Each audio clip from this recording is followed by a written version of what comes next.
Welcome to Thank God It's a Story Saturday, a weekly video series where I share stories with you that you can use to make your messages connect. Today's story is the story of Afghan women's soccer team and the woman who got them out of Kabul. This is the story that I heard in a podcast called The Journal, which is a podcast by Wall Street Journal and Gimlet. 2 days after Taliban took over Afghanistan, a woman with red eyes, looking distressed with a gun in her hand inside her house, made a video call. And through this video call, this woman was showing the person on the other side the state Afghanistan was in. And the woman said that I'm going to kill myself.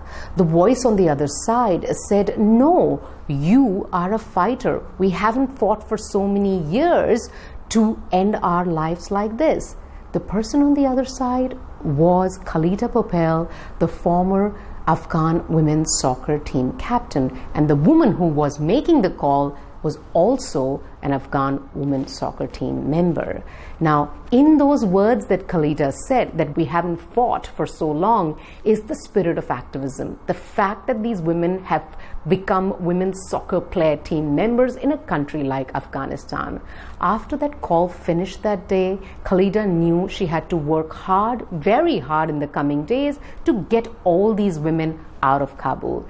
That started the arduous, difficult process of her reaching out to everybody she knew, all the influential people, activists, sports people, to get them out of the country. She wasn't really getting anywhere. Khalida currently lives in Denmark, so she wasn't in Afghanistan. But if breakthrough happened when help came from Australia. One of the members of parliament in Australia was advocating for them, and a local soccer star, Craig Fisher, reached out to the foreign minister, Marisa Payne, who also happens to be the minister for foreign women's affairs, and they all together made it possible for these women to get the documents to get out of Afghanistan. Now that was the easy bit. The tougher bit was yet to come. Then the question was, how can we get these 100 people, which included the women's soccer team players and their families outside of Afghanistan? Khalida directed all these women and their family members, close to 100 of them, to come to a rendezvous point, which was a petrol station about 200 meters away from the airport. They all got there in their sneakers, track pants, backpacks, COVID masks to start their new life. And then they got to the gate. But the gate remained closed. There was no one to open that gate for them. Distressed, they placed a call back to Khalida. This time, Khalida directed them to another gate. Now, the problem between this gate and the main gate to the airport was that there were people from Taliban there, and they were firing guns in the air, and these were the people that these women were trying to get away from.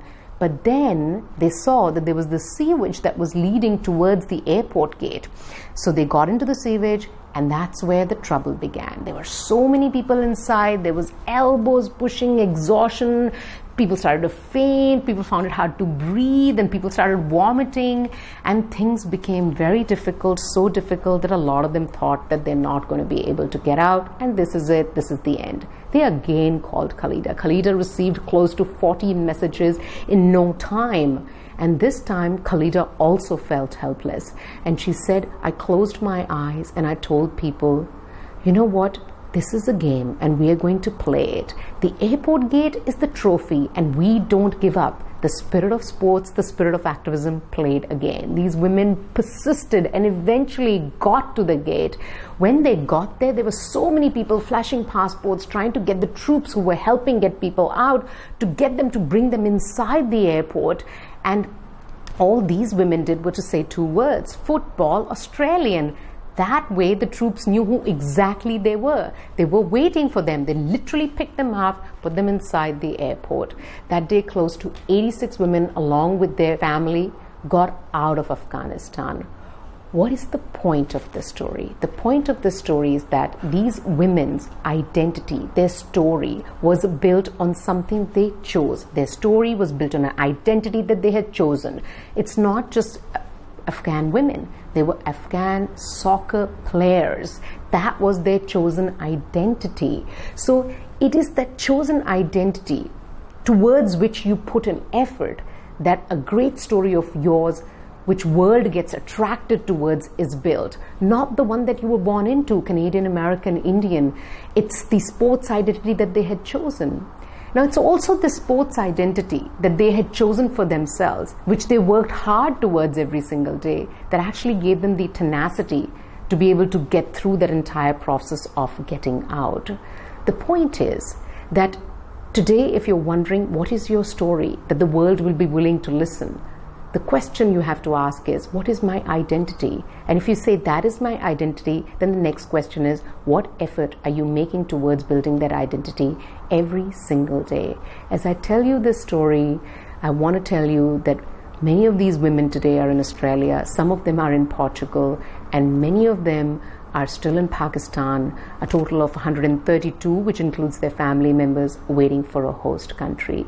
But their identity is strong enough for them, someone to become the host country for them. Stay storied. I'll see you here next Saturday with another story.